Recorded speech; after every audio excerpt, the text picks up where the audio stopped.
ನನಗೆ ಪರಿಚಿತರು ಮುಖ್ಯವಾಗಿ ಹೇಳಬೇಕು ಅಂತಂದರೆ ನನಗೆ ಇಲ್ಲಿ ಎಲ್ಲರೂ ಪರಿಚಿತರು, ಇನ್ಕ್ಲೂಡಿಂಗ್ ನೀವು. ಬಹಳ ಮುಖ್ಯವಾಗಿ ಹೇಳಬೇಕು ಅಂತಂದರೆ ಇವತ್ತು ನನ್ನ ಆತ್ಮೀಯ, ನಮ್ಮ ಕುಟುಂಬಕ್ಕೆ ಭಾಳ ಹತ್ತಿರವಾದಂಥವರು, ಒಂದು ಎಜುಕೇಷನ್ ಫೀಲ್ಡಲ್ಲಿ ಭಾಳ ದೊಡ್ಡ ಸಾಧನೆಯನ್ನು ಮಾಡಿದಂಥವರು, ಸಿನಿಮಾ ರಂಗದಲ್ಲಿ ಬಂದು ಪ್ರಯತ್ನ ಮಾಡೋದಿದೆಯಲ್ಲ ಅದೊಂದು ದೊಡ್ಡ ವಿಚಾರ. ಆ ಒಂದು ವಿಷಯದಲ್ಲಿ ನೀವೆಲ್ಲ ಅವ್ರನ್ನ ಗೀತಾ ಪ್ರಿಯ ಅಂತ ಕರಿತೀರ, ನಾನು ಗೀತಾ ಅನ್ನೋ ಕರಿತೇನೆ, ಭಾಳ ಹತ್ತಿರದಿಂದ ಗೀತಾ ಅಂತ ಕರಿತೇನೆ. ಅವರು ಇದು 2ನೇ ಸಿನಿಮಾ ಅಂತ ಕಾಣುತ್ತೆ, ಅವರು ಅಭಿನಯದಲ್ಲಿ 2ನೇ ಸಿನಿಮಾ. ಮೊದಲನೇ ಸಿನಿಮಾ ನಮ್ಮ ಬಾಮಾ ಹರೀಶ್ ಅವರು ಮಾಡಿದರು. ಆ ಸಿನಿಮಾ ಕೂಡ ನಾನು ಅದರ ಬಗ್ಗೆ ಕೇಳಿದ್ದೆ, ನೋಡೋಕ್ಕಾಗಲಿಲ್ಲ. ಇದು ಅಪರಿಚಿತೆ ಅನ್ನೋದನ್ನು ಈಗ ನೋಡ್ತಾ ಇದ್ದೀನಿ, ಇನ್ನು ಕೆಲವೇ ಹೊತ್ತಿನಲ್ಲಿ ನೋಡ್ತಾ ಇದ್ದೀನಿ. ಮುಖ್ಯವಾಗಿ ನಮ್ಮ ನಿರ್ದೇಶಕರು ವಿಶ್ವನಾಥ್ ಅವರು ಜೊತೆಯಲ್ಲೇ ಇದ್ದಾರೆ. ಕನ್ನಡ ಚಿತ್ರರಂಗದಲ್ಲಿ ಇತ್ತೀಚೆಗೆ ಬರುವಂಥ ಅನೇಕ ಚಿತ್ರಗಳು ನೋಡಿದಾಗ ಈ ಅಪರಿಚಿತೆ ಅಂತ ಹೇಳಿದಾಗ ಒಂದು ಅಪ್ಪಟ ಕನ್ನಡದ ಸೊಗಡು ಕಾಣ್ತಾ ಇದೆ.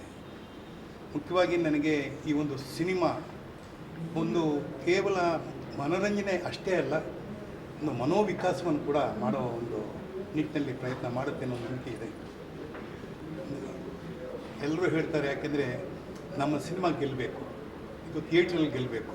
ಯಾಕೆಂದರೆ ಇವತ್ತೆಲ್ಲ ಬೇರೆ ಬೇರೆ ಆಯಾಮಗಳು ಬಂದುಬಿಟ್ಟಿದೆ. ಒಂದು ಮೊಬೈಲ್ ಬಂದಿದೆ, ಈಗ ಯೂಟ್ಯೂಬ್ ಬಂದಿದೆ, ಆಮೇಲೆ ಲಾಂಗ್ಸ್ ಅಂತ ಅದರಲ್ಲೂ ಏನೇನೋ ಹೇಳ್ತಾರೆ, ಡಿಜಿಟಲ್ ಆಗಿದೆ. ಬಟ್ ಸಿನಿಮಾನೇ. ಯಾವುದೇ ಹೋದರೂ ಹೃದಯ ಬೇರೆ ಏನೂ ಚೇಂಜ್ ಆಗಲ್ಲ, ಮೆದುಳು ಚೇಂಜ್ ಆಗಲ್ಲ, ಕಣ್ಣು ಚೇಂಜ್ ಆಗಲ್ಲ, ಭಾಷೆ ಚೇಂಜ್ ಆಗಲ್ಲ. ಆದರೆ ಅದೇ ರೀತಿ ಈ ಒಂದು ಸಿನಿಮಾ ಏನೇನು ಆಗುತ್ತೆ ಅದನ್ನು ಥಿಯೇಟ್ರಲ್ಲಿ ನೋಡಬೇಕು, ಮತ್ತು ಇದನ್ನು ಬೆಂಬಲಿಸಬೇಕು. ಮುಖ್ಯವಾಗಿ ಬೇರೆ ರಂಗದಿಂದ ಕನ್ನಡ ಚಿತ್ರರಂಗಕ್ಕೆ ಬಂದವರನ್ನು ನಾವು ಉಳಿಸಬೇಕು, ಬೆಳೆಸಬೇಕು. ನನ್ನ ಪರವಾಗಿ ಹಾಗೂ ವಾಣಿಜ್ಯ ಮಂಡಳಿಯ ಪರವಾಗಿ, ಇಡೀ ಸಮಸ್ತ ಚಿತ್ರರಂಗದ ಪರವಾಗಿ ಗೀತಾಗೆ I wish you all the best. ಶಿಕ್ಷಣದ ಬಗ್ಗೆ ಹೆಚ್ಚಿನ ಮಹತ್ವ. ಎಕ್ಸಾಕ್ಟ್ಲಿ ಅದನ್ನೇ ಹೇಳಿದ್ದು. ಯಾಕೆಂದರೆ ಅವರ ಒಂದು ರಂಗವನ್ನು ಇಲ್ಲಿ ಮತ್ತೆ ಪರಿಚಯ ಮಾಡಿಸ್ತಾ ಇದ್ದಾರೆ. ಯಾಕೆಂದರೆ ಹಿಂದೆ ಕೂಡ ಈ ಶಿಕ್ಷಣದ ಬಗ್ಗೆ ಸ್ಕೂಲ್ ಮಾಸ್ಟರ್ ಬಂದಿತ್ತು, ಬೇರೆ ಬೇರೆ ಸಿನಿಮಾಗಳೆಲ್ಲ ಬಂದಿತ್ತು. ಏನೇ ಮಾಡಿದ್ರು ಮಕ್ಕಳ ಮನಸ್ಸಿನಲ್ಲಿ ಇವತ್ತು ಮೊಬೈಲ್ ಹೆಂಗೆ ಕೂತ್ಕೊಂಡ್ಬಿಟ್ಟಿದೆ, ಅದರಂಗೆ ಹೊರಗಡೆ ತೆಗಿಬೇಕು. ಮತ್ತು ಪೋಷಕರು ಮಕ್ಕಳನ್ನ ನೋಡೋ ರೀತಿ ಏನು, ಇವತ್ತಿನ ಎಜುಕೇಷನ್ ಸಿಸ್ಟಮ್ ಯಾವ ಥರ ಆಗಿದೆ, ಈ ಎಲ್ಲವನ್ನು ಕ್ರೋಢೀಕರಿಸಿ ಒಂದು ಒಳ್ಳೆಯ ಉದ್ದೇಶ, ಒಳ್ಳೆಯ ಸಂದೇಶವನ್ನು ನೋಡ್ತೀವಿ ಅನ್ನೋ ನಂಬಿಕೆ ನನಗಿದೆ.